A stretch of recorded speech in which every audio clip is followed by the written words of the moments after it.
Second unit টেস্টের জন্য class 7-এর ইতিহাস বিষয়ে একটি প্রশ্নপত্র উত্তর সহ আজকে আমি আলোচনা করব। এবারে তোমাদের পরীক্ষার প্রশ্নগুলো হবে 50 নম্বরের, আর সময় থাকবে 1 ঘন্টা 30 মিনিট করে। ইতিহাসের জন্য তোমাদের যে সমস্ত অধ্যায়গুলো পড়তে হবে সেগুলো হচ্ছে চতুর্থ অধ্যায় দিল্লি সুলতানি তুর্কো আফগান শাসন, পঞ্চম অধ্যায় থেকে মুঘল সাম্রাজ্য, ষষ্ঠ অধ্যায় নগর বণিক ও বাণিজ্য। এই 3টি অধ্যায় থেকে এবারে তোমাদের পরীক্ষার প্রশ্নগুলো হবে। এক দাগের প্রশ্ন, একটি বাক্যে উত্তর দাও, যে কোনো 10টি, প্রতিটি প্রশ্ন 1 করে, মোট 10 নম্বর। প্রথম প্রশ্ন, কবে মোহাম্মদ ঘুরি মারা যায়? উত্তর, মোহাম্মদ ঘুরি 1206 খ্রিস্টাব্দে মারা যান।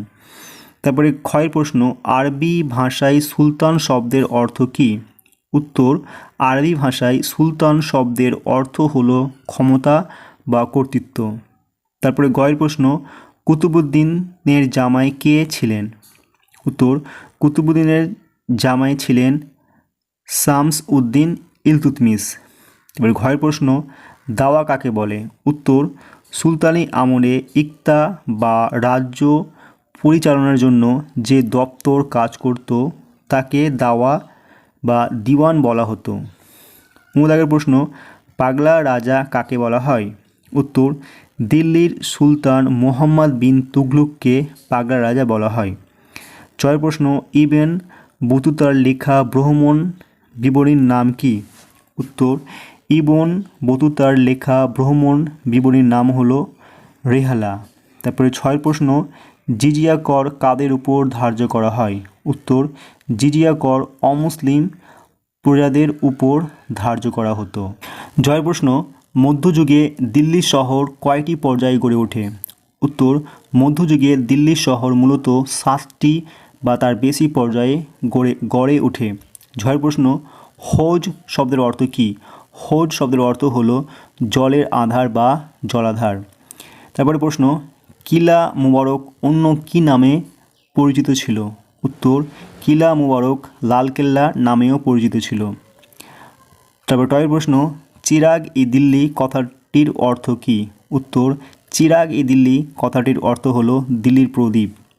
ছয়ের প্রশ্ন, হলদি ঘাঁটির যুদ্ধ কত খ্রিস্টাব্দে হয়?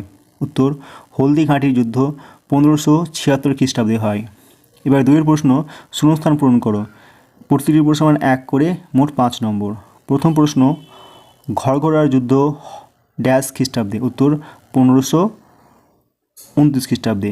তারপরে ক্ষয়ের প্রশ্ন, জাহাঙ্গীরের আমলে শিখ গুরু ড্যাশ কে প্রাণদণ্ড দেওয়া হয়?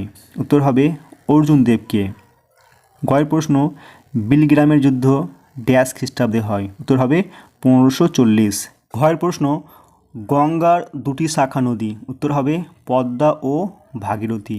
মূল প্রশ্ন, সুলতান একটা উপাধি। এবার 3 প্রশ্ন, কয় স্তম্ভের সঙ্গে ক্ষয় স্তম্ভের মিলাও?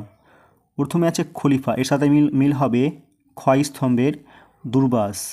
তারপরে হচ্ছে রুমি কৌশল, এর সঙ্গে মিল হবে ক্ষয় স্তম্ভের বাবরের সঙ্গে। তারপরে রাজা গণেশ, এর সঙ্গে মিল হবে বাংলা। তারপরে সিরি, এর সঙ্গে মিল হবে আলাউদ্দিন খলজি। আর ফিরোজাবাদ, এর সঙ্গে মিল হবে ক্ষয় স্তম্ভের ফিরোজ শাহ তুগলক। এবার 4 প্রশ্ন, নিচের প্রশ্নগুলো উত্তর দাও। প্রতিটি প্রশ্ন 5 করে, মোট 15 নম্বর। তো প্রথম প্রশ্ন, মোহাম্মদ ঘুরি মারা যাওয়ার পর তার অঞ্চলগুলি তার কয়েকজন অনুচরদের মাঝে ভাগ করে দেওয়া হয়েছিল, তাদের নাম লিখো। উত্তর, মোহাম্মদ ঘুরি 1206 খ্রিস্টাব্দে মারা যাওয়ার পর ভারতীয় সাম্রাজ্য তার কয়েকজন প্রধান অনুচর বা দাস সেনাপতিদের মধ্যে ভাগ হয়ে গিয়েছিল। প্রধানত 3 জন অনুচর তার বিশাল সাম্রাজ্যের দায়িত্ব নেন। প্রথম, কুতুবুদ্দিন আইবক, তিনি দিল্লি ও লাহোর অঞ্চলের দায়িত্ব পান এবং ভারতের দিল্লি সুলতানি বা মামলুক বা দাস বংশ প্রতিষ্ঠা করেন। 2 প্রশ্ন, তাজাউদ্দিন ইয়ালদোজ, তিনি গজনি ও আফগানিস্তানের পার্বত্য অঞ্চলের দায়িত্ব পান। 3 প্রশ্ন, নাসিরুদ্দিন কুবাচা, তিনি উচ্চ এবং সিন্ধু, যেটা পাঞ্জাব ও পাকিস্তান অঞ্চল নামে পরিচিত, সেই অঞ্চলের দায়িত্ব পান। এবারে ইখতিয়ার উদ্দিন মোহাম্মদ বিন বখতিয়ার খলজি বাংলা ও বিহারের দায়িত্ব ছিলেন, কিন্তু তিনিও ঘুরির একজন অনুচর ছিলেন। এবার ক্ষয়ের প্রশ্ন, শের শাহের 3টি সংস্কার লিখো। উত্তর, শের শাহ সুরি প্রশাসনিক ও অর্থনৈতিক ক্ষেত্রে বেশ কিছু গুরুত্বপূর্ণ সংস্কার করেছিলেন।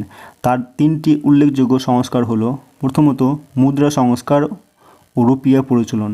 তিনি পুরনো মিশ্র ধাতুর মুদ্রা বন্ধ করে সোনার, রূপার এবং তামার নতুন মানসম্মত মুদ্রা চালু করেন।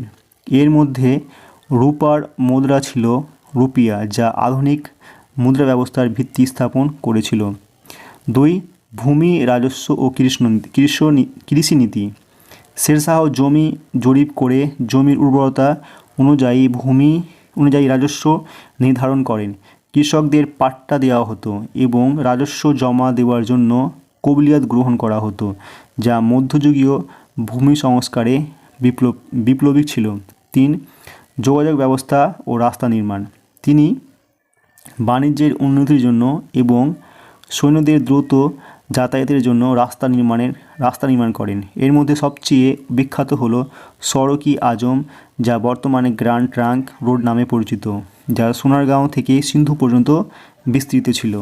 3 প্রশ্ন, হুন্ডি ব্যবস্থা কী? উত্তর, হুন্ডি হলো মধ্যযুগীয় ভারতের একটি দেশীয় অর্থ আদান প্রদান বা ঋণপত্রের ব্যবস্থা। এটি মূলত বিনিময়পত্র হিসাবে কাজ করত। কার্যপদ্ধতি: এক স্থানের ব্যবসায়ী বা ব্যক্তি অন্য স্থানে টাকা পাঠানোর জন্য বা ধারে পণ্য ক্রয়ের জন্য হুন্ডি ব্যবহার করতেন। এটি ছিল একটি লিখিত দলিল, যার মাধ্যমে একজন ব্যক্তি অন্য কোনো ব্যক্তির বা এজেন্টকে নির্দিষ্ট সময়ের পর একটি নির্দিষ্ট পরিমাণ অর্থ পরিশোধের নির্দেশ দিতেন। গুরুত্ব: এর মাধ্যমে প্রচুর নগদ অর্থ সাথে না নিয়ে দূর দূরান্তে নিরাপদ বাণিজ্যের লেনদেন করা যেত। এটি বিশ্বাস ও আস্থার উপর ভিত্তি করে চলত এবং আধুনিক চেক বা ডিমান্ড ড্রাফটের প্রাচীন রূপ। এটি ছিল তোমাদের ইতিহাস বিষয়ের প্রশ্নপত্র, যা আমি উত্তর সহ আলোচনা করলাম। এর পরের ভিডিওতে আমি অন্যান্য বিষয়ের প্রশ্নপত্রগুলি নিয়ে আলোচনা করব।